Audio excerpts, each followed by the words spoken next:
राधे कृष्ण। सप्तम स्कंद परिच्छेद चतुर्विंश दशकम। प्रहलाद चरित में नरसिंह भगवान का प्राकट्य।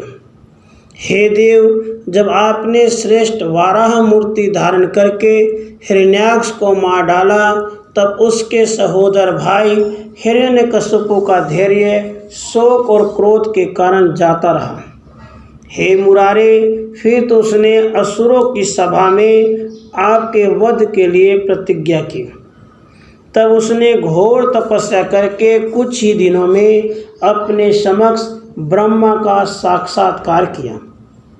उसने देव, मनुष्य और पशु आदि से न मारे जाने का वरदान प्राप्त करके गर्वित हो उठा। फिर तो आपकी कुछ भी परवाह न करते हुए इस जगत को, जिसके आप ही एकमात्र स्वामी हैं, पीड़ित करके उसने स्वर्गलोक को भी इंद्र से छीन लिया। पुनः आपका वध करने के लिए वह आपके स्थान क्षीर सागर में जा पहुंचा। तब आप ज्ञान दृष्टि रहित उस शत्रु के हृदय में अपने सूक्ष्म शरीर से अंतर्लीन हो गए।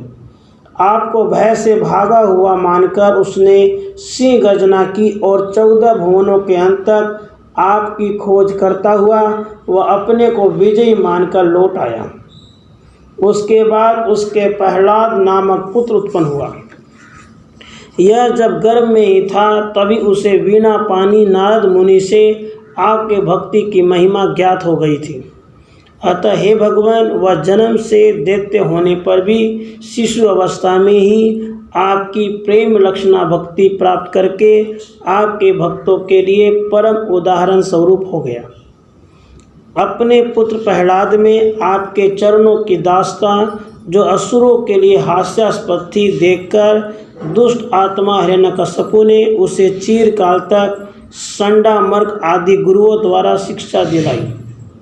परंतु गुरु द्वारा कही हुई यह सारी विद्या मंगलकारिणी नहीं है। यो निश्चय करके प्रहलाद सबका परित्याग कर केवल आपकी चरण भक्ति के साथ ही बढ़ते रहे, अर्थात शरीर वृद्धि के अनुसार उनकी भक्ति भी बढ़ती चली गई। उसके बाद किसी समय पिता द्वारा तुम्हारी पढ़ी हुई विद्याओं में सर्वोत्तम क्या है, यूँ पूछे जाने पर प्रहलाद ने आपकी भक्ति को ही सर्वश्रेष्ठ बतलाया, जिससे हिरण्यकशिपु क्रोध से तिलमिला उठा।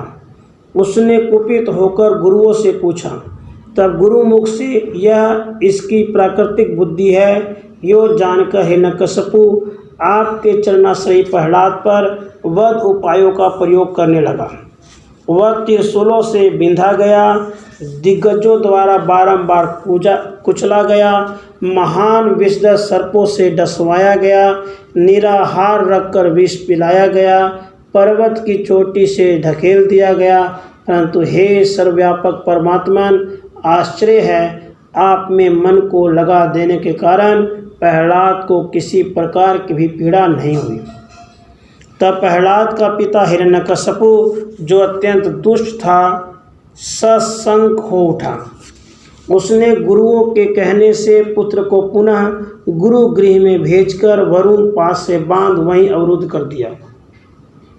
वहाँ भी जब गुरु धर पर नहीं रहते थे, तब प्रहलाद अपने अनुयायी दैत्य पुत्रों को भगवत भक्ति के तत्व तथा ब्रह्म ज्ञान का उपदेश करते थे। जब पिता हिरण्यकशिपु ने सुना कि सबके सब दैत्य बालक विष्णु की स्तुति में तत्पर रहते हैं, तब क्रोधांध होकर उसने प्रहलाद से पूछा, कुलांगार, मेरी आज्ञा के उल्लंघन में तेरा कौन सा बल है? तब प्रहलाद ने निर्भय होकर यूँ स्पष्ट उत्तर दिया, हे पिताजी, विष्णु ही मेरे बल हैं, और मेरे ही नहीं बल्कि आपके तथा सारे जगत के बल वे ही हैं। यह सारी त्रिलोकी विष्णु का ही रूप है। उसके बाद अरे, संपूर्ण जगत का आत्मस्वरूप वह विष्णु कहाँ है? यो बकते हुए दैत्य हिरण्यकशिपु ने तलवार चलाकर स्तंभ पर प्रहार किया। हे विष्णु, तत्पश्चात सहसा जो दृश्य उपस्थित हुआ, उसका वर्णन करने में मैं समर्थ नहीं हूँ। हे कृपात्मन, हे विश्वात्मन, हे पवन पूर्वासीन, मुझे सुखी कर दीजिए। इति प्रहलाद चरित वर्णन चतुर्विंशतिकं समाप्तम। राधे कृष्ण राधे कृष्ण।